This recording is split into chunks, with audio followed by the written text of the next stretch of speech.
Hello friends. Welcome to daily exam bytes YouTube channel. ఈరోజు మనం మే 6 current affairs గురించి మాట్లాడుకుందాం. చాలా మంచి క్వెషన్స్ ఉన్నాయి. వీడియో లాస్ట్ వరకు చూడండి. First question. చాక్లెట్ మహసీర్ ఏ రాష్ట్ర చేపగా ప్రకటించబడింది? కరెక్ట్ ఆన్సర్ చూడండి. ఆప్షన్ సి మేఘాలయ అండి. చాక్లెట్ మహసీర్‌ను మేఘాలయ రాష్ట్ర ప్రభుత్వం రాష్ట్ర చేపగా ప్రకటించిందండి. ఈ నిర్ణయాన్ని ముఖ్యమంత్రి ఎవరండి? కాన్రాడ్ కే సంగ్మా అధ్యక్షతన జరిగిన రాష్ట్ర కేబినెట్ సమావేశంలో ఆమోదించారండి. ఈ చేపను కాశీ భాషలో కాసా అని, గార్గో భాషలో నా రాంగ్ అని పిలుస్తారండి. మేఘాలయ ఈ చేపను రాష్ట్ర చేపగా ప్రకటించిన ఈశాన్య భారతదేశంలోని 3వ రాష్ట్రంగా నిలిచిందండి. ఇంతకుముందు నాగాలాండ్ మరియు సిక్కిం రాష్ట్రాలు కూడా దీనిని రాష్ట్ర చేపగా ప్రకటించాయండి. సో, అది కూడా గుర్తుంచుకోవాలి. సో, మన క్వెషన్ ఏంటంటే ఏదండి పేరు? చాక్లెట్ మహసీర్ ఏ రాష్ట్ర చేపగా ప్రకటించబడింది అంటే correct answer option C Meghalaya అండి. అయితే ఈ నిర్ణయాన్ని ఎవరు ప్రకటించారంటే ఆ రాష్ట్ర ముఖ్యమంత్రి కాన్రాడ్ కే సంగ్మా అధ్యక్షతన జరిగిన రాష్ట్ర కేబినెట్ సమావేశంలో ఆమోదించారండి. అయితే ఈ చేపను కాశీ భాషలో ఏమంటారండి? ఖాసా అని, గార్గో భాషలో నా రాంగ్ అని పిలుస్తారండి. అయితే మేఘాలయ ఈ చేపను రాష్ట్ర చేపగా ప్రకటించిన ఈ ఈశాన్య భారతదేశంలోని ఎన్నవ రాష్ట్రం అండి? 3వ రాష్ట్రం అండి. అయితే దీనికి ముందు ఇంకా ఏ స్టేట్‌లు రాష్ట్ర చేపగా ప్రకటించాయి అంటే నాగాలాండ్, సిక్కిం కూడా ఉన్నాయండి. ఓకేనా? అన్నీ గుర్తుంచుకోవాలి. Next question. సుప్రీంకోర్టు న్యాయమూర్తుల సంఖ్య సీజేఏ సహా ఎంత వరకు పెంచబడింది? కరెక్ట్ ఆన్సర్ చూడండి. ఆప్షన్ డి 38 అండి. భారత సుప్రీంకోర్టులో న్యాయమూర్తుల మొత్తం సంఖ్యను 38కి పెంచారండి. అంటే 37 మంది జడ్జీలు మరియు ఒక చీఫ్ జస్టిస్ ఆఫ్ ఇండియా ఉంటారండి. ఇంతకుముందు 2019లో ఈ సంఖ్యను 34గా నిర్ణయించారండి. అంటే అప్పుడు 33 మంది జడ్జీలు మరియు ఒక సీజేఐ ఉండేవారండి. ఇప్పుడు దాన్ని 38కి పెంచారండి. ఓకేనా? అయితే భారత రాజ్యాంగంలోని 124లో 1 ప్రకారం సుప్రీంకోర్టు న్యాయమూర్తుల సంఖ్యను పెంచే అధికారం పార్లమెంటుకు ఉందండి. సో, ఆర్టికల్ కూడా గుర్తుంచుకోవాలి. 1950 సుప్రీంకోర్టు ప్రారంభమైనప్పుడు మొత్తం కేవలం 8 మంది సభ్యులు అంటే 7 మంది జడ్జీలు మరియు ఒక సీజేఐతో ప్రారంభమైందండి. ఓకేనా? సో, ఇప్పుడు మన క్వెషన్ ఏంటంటే సుప్రీంకోర్టు న్యాయమూర్తుల సంఖ్య సీజేఐతో సహా మొత్తం ఎంతవరకు పెంచబడింది అంటే కరెక్ట్ ఆన్సర్ 38 అండి.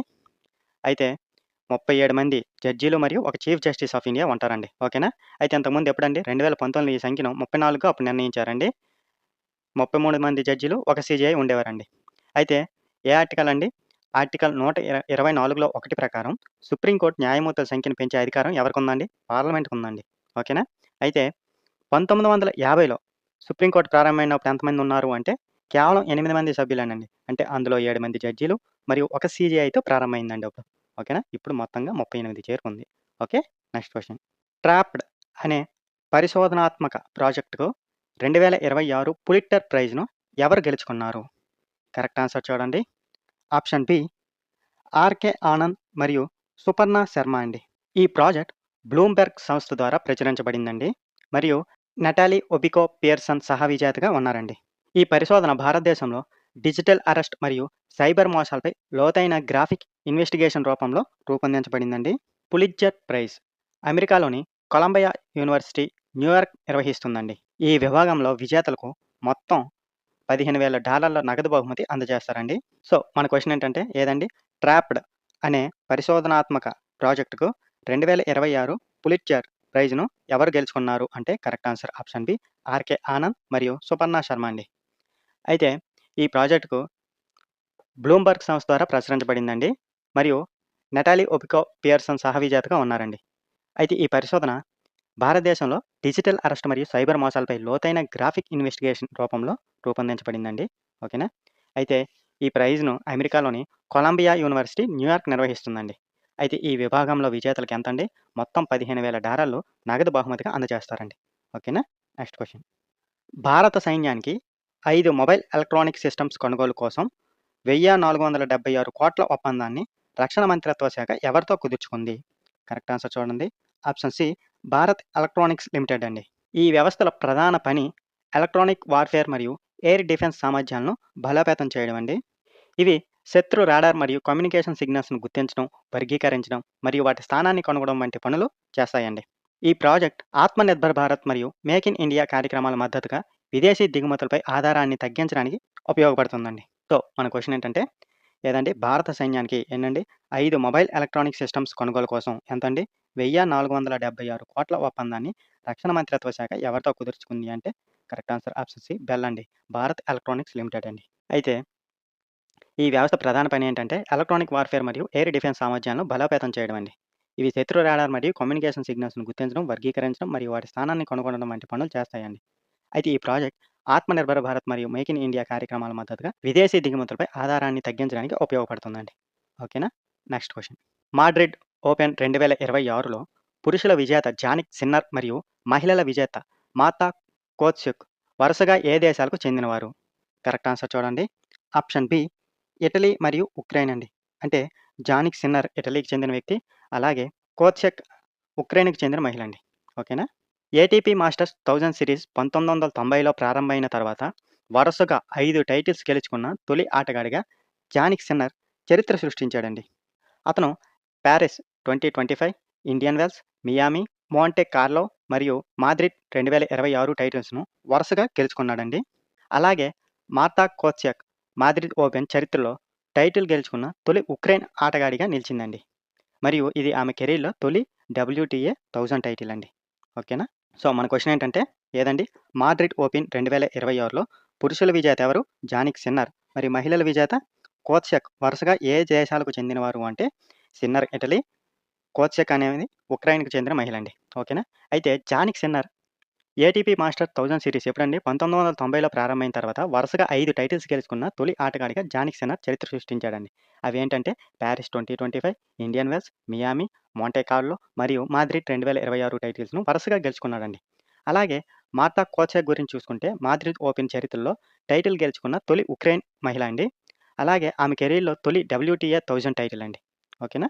Next question. కొత్తగా ప్రకటించిన సౌత్ కోస్ట్ రైల్వే జోన్ ప్రధాన కార్యాలయం ఏ నగరంలో ఉంది? కరెక్ట్ ఆన్సర్ చూడండి. ఆప్షన్ డి విశాఖపట్నం అండి.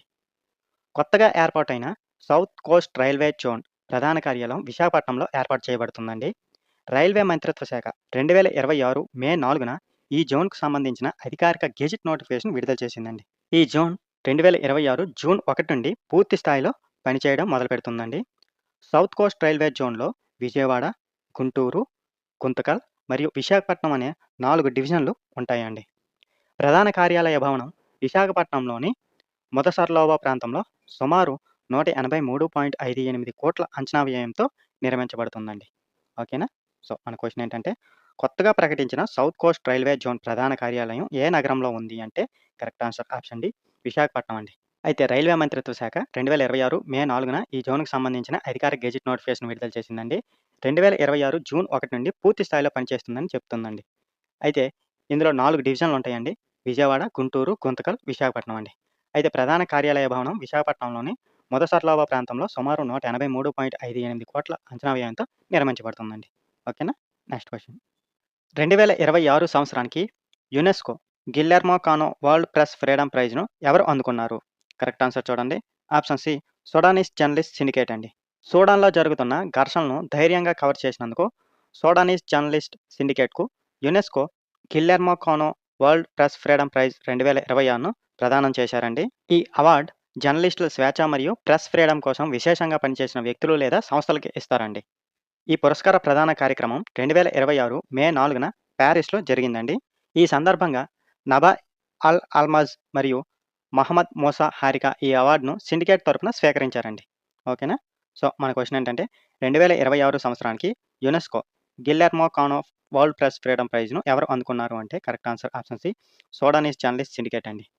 సూడాన్‌లో జరుగుతున్న ఘర్షణలను ధైర్యంగా కవర్ చేసినందుకు ఈ అవార్డు ప్రదానం చేశారండి. ఈ అవార్డు జర్నలిస్టుల స్వేచ్ఛ మరియు ప్రెస్ ఫ్రీడమ్ కోసం విశేషంగా పనిచేసిన వ్యక్తులు లేదా సంస్థలకు ఇస్తారండి. అయితే ఇది ఎక్కడ జరిగింది అంటే 2026 మే 4న ప్యారిస్‌లో జరిగిందండి. ఈ సందర్భంగా నబా అల్ అల్మాజ్ మరియు మహమ్మద్ మూసా హారికా ఈ అవార్డును సిండికేట్ తరపున స్వీకరించారండి. ఓకేనా? Next question. 2026లో కేంద్ర కేబినెట్ ఆమోదించిన 2 కొత్త సెమీకండక్టర్ ప్రాజెక్టులు ఏ రాష్ట్రంలో ఏర్పాటు చేయబడతాయి? కరెక్ట్ ఆన్సర్ చూడండి. ఆప్షన్ డి గుజరాత్ అండి. కేంద్ర కేబినెట్ ఆమోదించిన 2 కొత్త సెమీకండక్టర్ ప్రాజెక్టులు గుజరాత్ రాష్ట్రంలో ఏర్పాటు చేయబడుతున్నాయండి. ఈ ప్రాజెక్టులు ఇండియా సెమీకండక్టర్ మిషన్ కింద అమలు చేయబడుతున్నాయండి. మొత్తం ప్రాజెక్టుల కోసం 3,936 కోట్లకు పైగా పెట్టుబడులు కేటాయించారండి. భారతదేశంలో సెమీకండక్టర్ మరియు చిప్ తయారీ వ్యవస్థలో బలోపేతం చేయడం దీని ప్రధాన లక్ష్యం అండి. ఈ 2 ప్రాజెక్టులు కలిపి ఇండియా సెమీకండక్టర్ మిషన్ కింద మొత్తం ప్రాజెక్టుల సంఖ్య 12కు చేరుకుందండి. ఓకేనా? సో, మన క్వెషన్ ఏంటంటే 2026లో కేంద్ర కేబినెట్ ఆమోదించిన 2 కొత్త సెమీకండక్టర్ ప్రాజెక్టులు ఏ రాష్ట్రంలో ఏర్పాటు చేయబడుతున్నాయి అంటే correct answer option D Gujarat అండి. ఈ ప్రాజెక్టులు ఇండియా సెమీకండక్టర్ మిషన్ కింద అమలు చేయబడుతున్నాయండి. ఈ 2 ప్రాజెక్టులకు మొత్తం 3,936 కోట్లకు పైగా పెట్టుబడి కేటాయించారండి. భారతదేశంలో సెమీకండక్టర్ మరియు చిప్ తయారీ వ్యవస్థను బలోపేతం చేయడం దీని ప్రధాన లక్ష్యం అండి. అయితే ఈ 2 ప్రాజెక్టులతో కలిపి ఇండియా సెమీకండక్టర్ మిషన్ కింద మొత్తం ప్రాజెక్టుల సంఖ్య ఎంతకు చేరిందండి? 12కి చేరిందండి. ఓకేనా? Next question. Mission for cotton productivity 2026-27 నుండి 2030-31 వరకు కేంద్ర కేబినెట్ ఆమోదించిన మొత్తం వ్యయం ఎంత? కరెక్ట్ ఆన్సర్ చూడండి. Option A 5,659.22 కోట్లండి. దీని ప్రధాన లక్ష్యం ఏంటంటే పత్తి దిగుబడి మరియు నాణ్యతను పెంచడం, అలాగే ప్రపంచ మార్కెట్‌లో భారత పత్తి పోటీ సామర్థ్యాన్ని బలోపేతం చేయడం అండి. ఓకేనా? ఈ కార్యక్రమం ద్వారా రైతుల ఆదాయాన్ని పెంచడం కూడా లక్ష్యంగా పెట్టుకున్నారండి. ఈ మిషన్ 5F సూత్రం ఆధారంగా రూపొందించబడిందండి. అంటే farm, fibre, factory, fashion, foreign అనే విలువల గొలుసును బలోపేతం చేయడం అండి. ఓకేనా? సో, మన క్వెషన్ ఏంటంటే మిషన్ ఫర్ కాటన్ ప్రొడక్టివిటీ ఎప్పుడండి కాలం? 2026-27 నుండి 2030-31 వరకు కేంద్ర కేబినెట్ ఆమోదించిన మొత్తం ఎంత అంటే కరెక్ట్ ఆన్సర్ ఆప్షన్ ఏ 5,659.22 కోట్లండి. అయితే దీని ప్రధాన లక్ష్యం ఏంటంటే పత్తి దిగుబడి మరియు నాణ్యతను పెంచడం అండి. అలాగే ప్రపంచ మార్కెట్‌లో భారత పత్తి పోటీ సామర్థ్యాన్ని బలోపేతం చేయడం అండి. ఈ కార్యక్రమం ద్వారా రైతుల ఆదాయాన్ని పెంచడం కూడా లక్ష్యంగా పెట్టుకున్నారండి. అయితే ఈ మిషన్ 5F సూత్రం ఆధారంగా రూపొందించబడిందండి. ఏంటండి ఆ 5F అంటే farm, fibre, factory, fashion, foreign అనే విలువ గొలుసును బలోపేతం చేయడం అండి. ఓకేనా? Next question. Digital gold trading కోసం ఎలక్ట్రానిక్ గోల్డ్ రిసిప్ట్స్ ఏ సంస్థ ప్రారంభించింది? కరెక్ట్ ఆన్సర్ చూడండి. Option C national stock exchange of India అండి. దీని ప్రధాన లక్ష్యం భారతదేశంలో one nation one price gold market వ్యవస్థను రూపొందించడం అండి. ఈ వ్యవస్థలో కనీసం 1 గ్రాము బంగారం పరిమాణంలో కూడా ట్రేడింగ్ చేయవచ్చండి. ఈజీఆర్ ట్రేడింగ్‌పై జీఎస్టీ విధించబడదండి. కానీ వాటిని ఫిజికల్ గోల్డ్‌గా మార్చుకునే సమయంలో మాత్రమే జీఎస్టీ వర్తిస్తుందండి. దీంతో డిజిటల్ గోల్డ్ ట్రేడింగ్ మరింత పారదర్శకంగా మరియు సులభంగా మారుతుందండి. ఓకేనా? సో, మన క్వెషన్ ఏంటంటే ఈజీఆర్ఎస్ అంటే డిజిటల్ గోల్డ్ ట్రేడింగ్ కోసం ఎలక్ట్రానిక్ గోల్డ్ రీసెట్స్ ఏ సంస్థ ప్రారంభించింది అంటే correct answer option C national stock exchange of India అండి. దీని ప్రధాన లక్ష్యం ఏంటంటే భారతదేశంలో one nation one price gold market వ్యవస్థను రూపొందించడం అండి. అయితే ఈ వ్యవస్థలో ఎంత అండి? కనీసం 1 గ్రాము బంగారం పరిమాణంలో కూడా ట్రేడింగ్ చేయవచ్చండి. అయితే ఈజీఆర్ ట్రేడింగ్‌పై జీఎస్టీ విధించబడదండి. కానీ వాటిని ఫిజికల్ గోల్డ్‌గా మార్చుకునే సమయంలో మాత్రమే జీఎస్టీ వర్తిస్తుందండి. ఓకేనా? దీంతో డిజిటల్ గోల్డ్ ట్రేడింగ్‌లో మరింత పారదర్శకంగా మరియు సులభంగా మారుతుందండి. ఓకేనా? Next question. పశ్చిమ ఆసియా సంక్షోభం నేపథ్యంలో క్రెడిట్ ప్రవాహాన్ని పెంచేందుకు 2026లో కేంద్ర కేబినెట్ ఏ పథకం వెర్షన్‌ను ఆమోదించింది? కరెక్ట్ ఆన్సర్ చూడండి.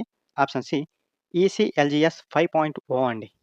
ఏంటండి ఫుల్ ఫామ్ అంటే emergency credit line guarantee scheme అండి. 5.0ను ఆమోదించిందండి. ఈ పథకం ద్వారా ఎంఎస్ఎంఈస్ మరియు ఆర్థిక ఒత్తిడిలో ఉన్న రంగాలకు అదనపు రుణ సౌకర్యం అందించబడుతుందండి. దీని ప్రధాన లక్ష్యం ఏంటంటే వ్యాపారాలకు క్రెడిట్ ప్రవాహాన్ని పెంచడం మరియు ఆర్థిక వ్యవస్థను స్థిరంగా ఉంచడం అండి. ఈ పథకం ద్వారా మొత్తం 2.55 లక్షల కోట్ల వరకు అదనపు క్రెడిట్ ప్రవాహం కల్పించాలని లక్ష్యంగా పెట్టుకున్నారండి. ఓకేనా? సో, క్వెషన్ ఏంటండి? పశ్చిమాసియా సంక్షోభం నేపథ్యంలో క్రెడిట్ ప్రవాహాన్ని పెంచేందుకు 2026లో కేంద్ర కేబినెట్ ఏ పథకం వెర్షన్‌ను ఆమోదించింది అంటే కరెక్ట్ ఆన్సర్ ఆప్షన్ సి ఈసీఎల్జీఎస్ 5.0 అండి. ఫుల్ ఫామ్ ఏంటంటే emergency credit line guarantee scheme 5.0 అండి. అయితే ఈ పథకం ద్వారా ఎంఎస్ఎంఈస్ మరియు ఆర్థిక ఒత్తిడిలో ఉన్న రంగాలకు అదనపు రుణ సౌకర్యం అందించబడుతుందండి. అలాగే ప్రధాన లక్ష్యం ఏంటంటే వ్యాపారాలకు క్రెడిట్ ప్రవాహాన్ని పెంచడం మరియు ఆర్థిక వ్యవస్థను స్థిరంగా ఉంచడం అండి. ఈ పథకం ద్వారా మొత్తం 2.55 లక్షల కోట్ల వరకు అదనపు క్రెడిట్ ప్రవాహం కల్పించాలని లక్ష్యంగా పెట్టుకున్నారండి. ఓకేనా? Next question. Brain computer interface conference ఎక్కడ జరిగింది? కరెక్ట్ ఆన్సర్ చూడండి. ఆప్షన్ బి న్యూఢిల్లీ అండి. అయితే ఈ కార్యక్రమాన్ని చీఫ్ ఆఫ్ డిఫెన్స్ స్టాఫ్ ఎవరండి? జనరల్ అనిల్ చౌహాన్ గారు ప్రారంభించారండి. ఈ కాన్ఫరెన్స్‌ను headquarters integrated defence staff మరియు centre for joint warfare studies కలిసి నిర్వహించాయండి. భవిష్యత్ యుద్ధాలు, మానవ యంత్ర ఏకీకరణ మరియు జాతీయ భద్రత కోసం స్వదేశీ ఆవిష్కరణలో బీసీఐ పాత్ర అంటే బ్రెయిన్ కంప్యూటర్ ఇంటర్ఫేస్ పాత్రపై ఈ సమావేశంలో ముఖ్యంగా చర్చించారండి. ఓకేనా? సో, క్వెషన్ ఏంటంటే బ్రెయిన్ కంప్యూటర్ ఇంటర్ఫేస్‌పై కాన్ఫరెన్స్ ఎక్కడ జరిగింది అంటే కరెక్ట్ ఆన్సర్ న్యూఢిల్లీ అండి. ఎవరు ప్రారంభించారు అంటే చీఫ్ ఆఫ్ డిఫెన్స్ స్టాఫ్ ఎవరండి? జనరల్ అనిల్ చౌహాన్ ప్రారంభించారండి. అయితే ఎవరు నిర్వహించారు అంటే ఈ కాన్ఫరెన్స్‌ను headquarters integrated defence staff మరియు centre for joint warfare studies కలిసి నిర్వహించాయండి. అయితే భవిష్యత్ యుద్ధాలు, మానవ యంత్ర ఏకీకరణ మరియు జాతీయ భద్రత కోసం స్వదేశీ ఆవిష్కరణలో బ్రెయిన్ కంప్యూటర్ ఇంటర్ఫేస్ పాత్రపై ఈ సమావేశంలో ముఖ్యంగా చర్చించారండి. ఓకేనా? Next question. Quiz of the day అండి. మనం ఆల్రెడీ ఎక్స్‌ప్లనేషన్‌లో దీని గురించి మాట్లాడుకున్నాం. ఆన్సర్ తెలిస్తే మీరు కింద కామెంట్‌లో చెప్పండి. మాడ్రిడ్ ఓపెన్ 2026లో పురుషులు మరియు మహిళల సింగిల్స్ టైటిల్స్‌ను ఎవరు గెలుచుకున్నారు? కరెక్ట్ ఆన్సర్ తెలిస్తే కింద కామెంట్‌లలో తెలియజేయండి. ఈ వీడియో మీకు ఉపయోగపడితే లైక్ చేయండి. అలాగే మీ ఫ్రెండ్స్‌కి కూడా షేర్ చేయండి.